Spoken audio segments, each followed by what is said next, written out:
informasi dari RRI Manado, RRI Gorontalo, RRI Tahuna, dan RRI Talaut dalam Lintas Magota.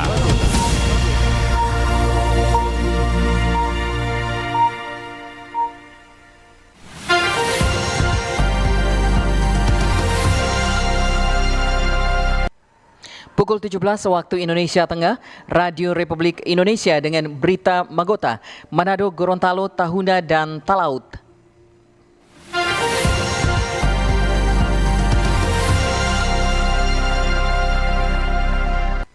Selamat sore pemirsa dan pendengar di mana saja berada. Kita berjumpa dalam Lintas Magota, Manado, Gorontalo, Tahuna, dan Talaut bersama saya Ika Darsono Mamuaya. Kita ikuti berita dari RRI Manado.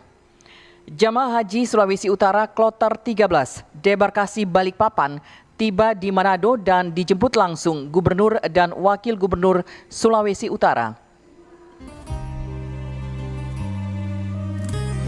Suasana haru menyelimuti Bandara Samratulangi Manado pada Minggu pagi 6 Juli 2025 saat ratusan jemaah haji asal Sulawesi Utara dari kloter ke-13 mendarat dengan selamat di tanah air. Gubernur Sulawesi Utara Julius Selvanus bersama jajaran pemerintah provinsi termasuk Asisten Kesejahteraan Rakyat dan Kepala Kanwil Kementerian Agama Sulawesi Utara turun langsung menyambut kepulangan para jemaah. Ia juga menyampaikan harapannya agar pengalaman spiritual para jemaah selama di Tanah Suci dapat membawa pengaruh positif dalam kehidupan beragama dan sosial di Sulawesi Utara. Lebih lanjut, pemerintah provinsi membuka wacana menjadikan Sulawesi Utara sebagai embarkasi haji di masa depan. Namun, tantangan teknis masih menjadi hambatan, khususnya panjang landasan pacu Bandara Samratulangi yang belum bisa melayani pesawat berbadan. Saya dengan Pak Wagub didampingi Asda dan Kanwil Agama akan menyambut ya.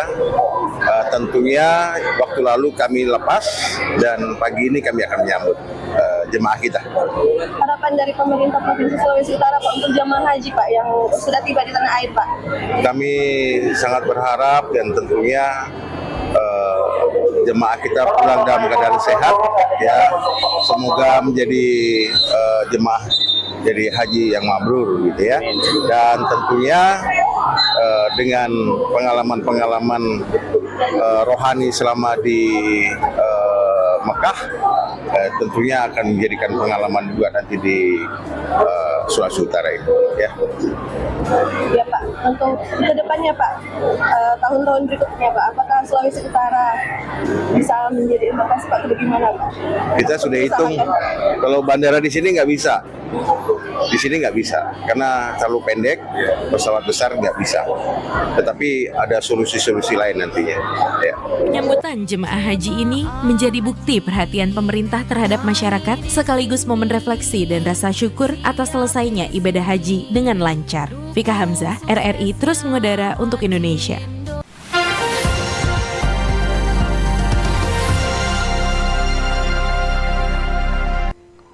PPIHD Sulawesi Utara memastikan kesiapan penyambutan jamaah haji kloter 13 dan 14 debarkasi Balikpapan yang tiba di Bandara Internasional Samratulangi Manado.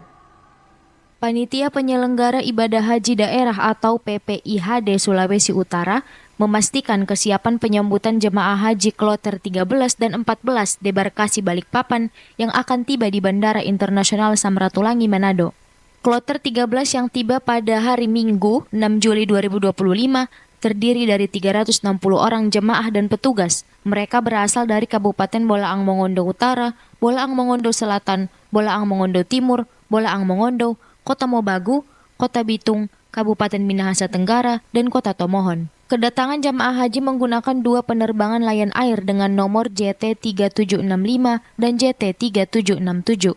Ketua PPIHD Sulawesi Utara Ismojiono Nur Hamidin menyatakan bahwa seluruh proses penyambutan telah dipersiapkan sesuai standar operasional prosedur dan regulasi yang berlaku. Alhamdulillah kami sampaikan bahwasanya kesiapan panitia dalam rangka menyambut kepulangan jamaah haji Provinsi Utara. Perlu diketahui bahwa yang pulang ini pada hari ini adalah kloter 13 yang terdiri atas Kabupaten Bolaang Mongondo Utara, Kabupaten Bolaang Mongondo Selatan, Kabupaten Bolaang Mongondo Timur, Bolaang Mongondo sendiri dan Kota Mobagu serta Kota Bitung, Mitra dan Tomohon. Insya Allah mereka tadi pada pukul jam 5 pagi telah diterbangkan ke Manado, dan insya Allah sesuai jadwal diberitahukan bahwasanya jam 6.59 sudah landing di Bandara Samratulangi. Nah, kami semua panitia saat ini sedang menanti kedatangan jamaah haji. Nah, insya Allah mudah-mudahan jamaah haji bisa segera tiba dengan selamat, dan insya Allah mudah-mudahan kesiapan panitia dalam menyambut jamaah haji insya Allah sudah sesuai dengan yang SOP yang kami tetapkan. Bagaimana dengan kondisi jemaah haji yang akan tiba di Manado sekarang ini? Alhamdulillah terkonfirmasi dari teman-teman panitia yang ada di Balikpapan yang saat ini yang menjemput jamaah haji, terkonfirmasi bahwa jamaah haji Sulawesi Utara insya Allah dalam keadaan sehat walafiat. Sementara itu, kedatangan jemaah haji kloter 14 dijadwalkan pada Selasa 8 Juli 2025 yang juga menggunakan maskapai dan nomor penerbangan yang sama. PPIHD Sulawesi Utara terus berkoordinasi dengan seluruh instansi terkait guna memastikan proses pemulangan berjalan lancar, aman dan nyaman bagi seluruh jemaah haji asal Sulawesi Utara. Dari Manado, Noni Oktavia, RRI terus mengudara untuk Indonesia.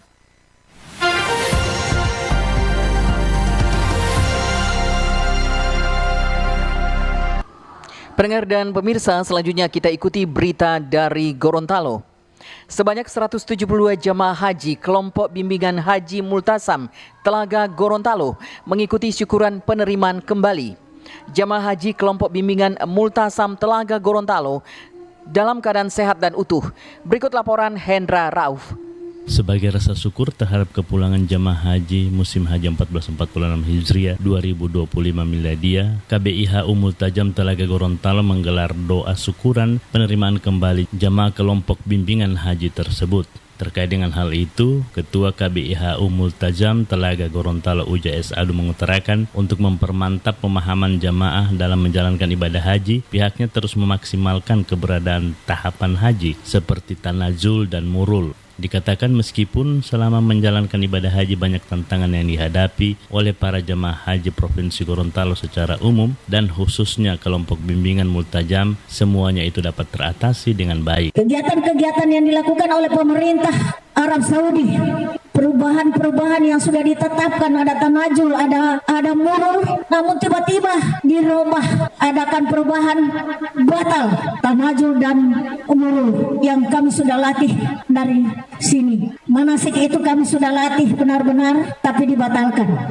Tapi alhamdulillah setelah di Arafah ini dikembalikan lagi tanajul dan murul bagi mereka yang berada di sisa dan rauda. Sementara itu, Camat Telaga Kabupaten Gorontalo yang mewakili pemerintah daerah Jamaluddin Bobihu mengapresiasi keberadaan kelompok bimbingan Haji Multazam Telaga yang setiap tahunnya memberangkatkan jemaah haji yang cukup banyak dari berbagai kalangan, baik itu masyarakat maupun ASN. Menurutnya, penyelenggaraan haji yang dilaksanakan oleh KBIH Multazam Gorontalo sinergi dengan program keagamaan yang dilaksanakan oleh Pemda Kabupaten Gorontalo. Di sini juga ada jamaah haji yang dari ASN, terlebih khusus dari Kabupaten Gorontalo. Ini kita sama-sama mendukung visi misi beliau Pak Bupati Gorontalo dan Wakil Bupati Gorontalo, yakni mewujudkan sumber daya manusia yang beragama. Maka ini salah satu wujud kita untuk memperkuat navigasi iman yang sudah menyempurnakan rukun Islam, sehingga itu harapan Pak Bupati masyarakat Kabupaten Gorontalo menjadi masyarakat yang religius,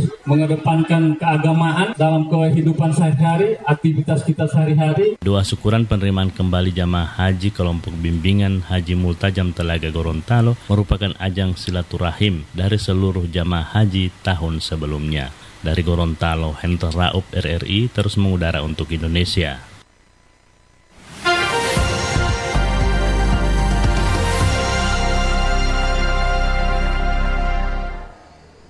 Berdasarkan data survei yang dilakukan oleh Kementerian Pendidikan dan Kebudayaan pada tahun 2024, indeks tingkat gemar membaca Gorontalo berada di angka 64,86.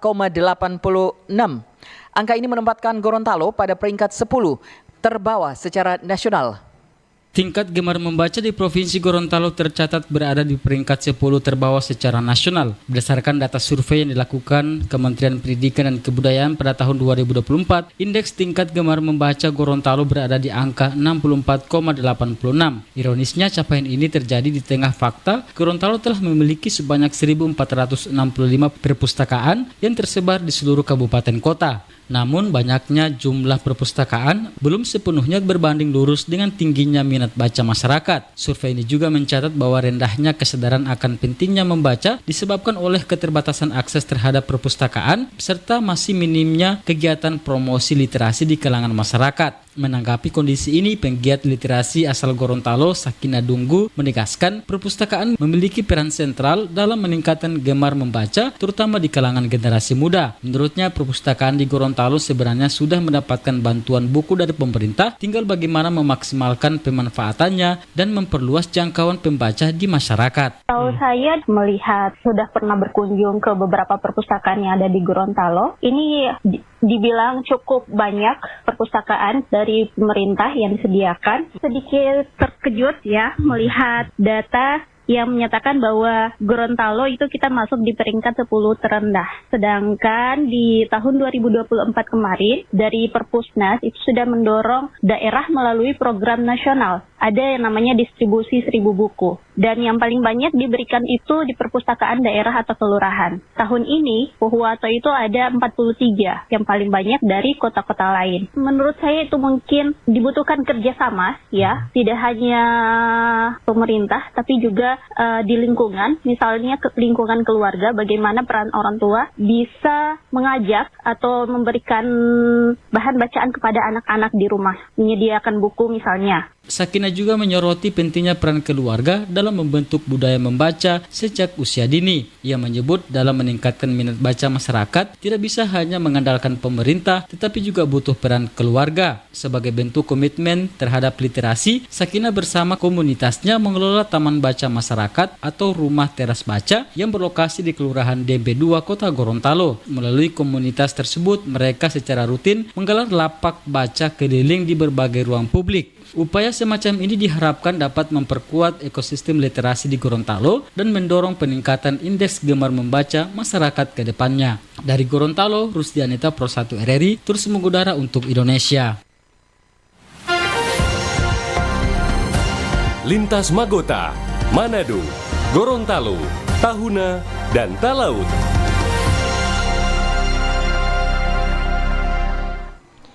Pendengar dan pemirsa RRI di mana saja berada, selanjutnya kita ikuti berita dari RRI Tahuna. Bantuan kapal nelayan di Tidore Sangihe tidak difungsikan, bahkan diduga kuat jaring penangkap ikan telah dijual. Bantuan pemerintah pusat berupa kapal penangkap ikan di Kelurahan Tidore Kabupaten Kepulauan Sangihe tidak difungsikan. Mengemuka, alat tangkap jaring ikan tidak diketahui keberadaannya, bahkan diduga kuat telah dijual. Hal itu terangkat pada dialog pagi RRI Tahuna dengan topik sentral, aset negara terabaikan, siapa yang bertanggung jawab. Menyikapi hal itu, Kepala Bidang Aset Badan Pengelolaan Keuangan dan Pendapatan Daerah Sangihe, Fahrudin Mubarak, angkat bicara. Ia menjelaskan kapal nelayan berupa Pajeko tersebut merupakan bantuan pemerintah pusat yang dihibahkan langsung kepada kelompok nelayan. Dengan demikian, pemerintah daerah tidak dapat berbuat banyak karena tanggung jawab sepenuhnya diserahkan kepada kelompok nelayan. Untuk bantuan pemerintah berupa kapal penangkap ikan atau kita menyebutnya Pajeko, itu kita harus lihat dulu apakah barang ini dihibahkan ke pemerintah daerah ataukah dihibahkan ke kelompok nelayan. Kalau langsung dihibahkan ke kelompok nelayan, tidak ada kewenangan dari pemerintah daerah dan itu bukan menjadi barang milik daerah. Jadi orang harus bedakan dulu apakah setahu kita belum ada sih bantuan Pajeko di tahun terakhir ke pemerintah daerah. Biasanya bantuan dari pusat itu langsung ke kelompok nelayan. Jadi sepenuhnya menjadi tanggung jawab dari kelompok nelayan. Namun demikian, bantuan pemerintah tidak boleh dipindah tangankan apalagi diperjualbelikan. Mengingat regulasi dengan tegas mengisyaratkan bahwa bantuan pemerintah harus digunakan sesuai fungsi dan tidak boleh digelapkan. Alfa Mauri melaporkan.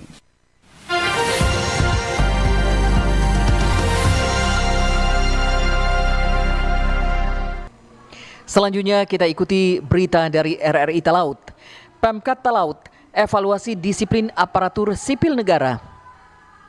Pemerintah Kabupaten Kepulauan Talaut melakukan evaluasi terkait dengan disiplin aparatur sipil negara yang dinilai masih belum maksimal.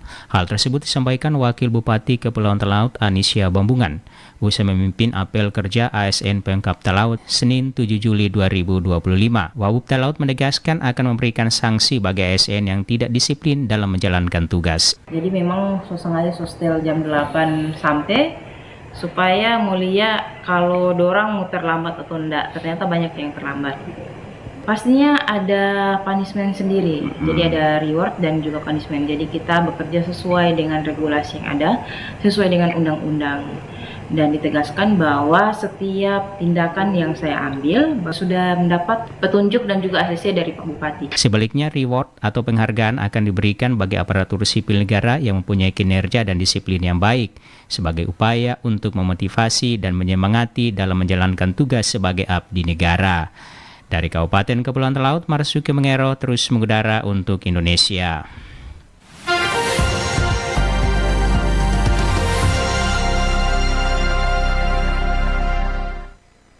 Pendengar dan pemirsa Radio Republik Indonesia di mana saja berada, sekian lintas berita Magota Manado Gorontalo Tahuna Talaut untuk edisi hari ini Senin 7 Juli 2025. Mewakili kerabat kerja yang ada, saya Ika Darsono Mamuaya mengucapkan terima kasih atas kebersamaan Anda. Selamat sore.